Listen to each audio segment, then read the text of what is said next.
Nikon J1, fotoaparat, ki mu ni enakega, tako pravijo pri Nikonu. Ali drži? Poglejmo.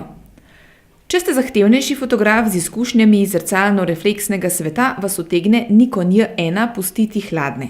A vedeti je treba, J1 ni namenjen tistim, ki že imajo DSLR. Nikon J1 je namenjen tistim, ki že imajo kompakta, a jim ta nudi premalo. Po drugi strani pa nočejo DSLR-ja, ker je bodisi prevelik, predrag ali prezahteven. Takšnim uporabnikom lahko Nikon J1 dobro služi. Res je, J1 ima manjše slikovno tipalo tekmecev ostalih znamk, kljub temu je šum tudi pri višjih ISO vrednostih dobro obvladljiv.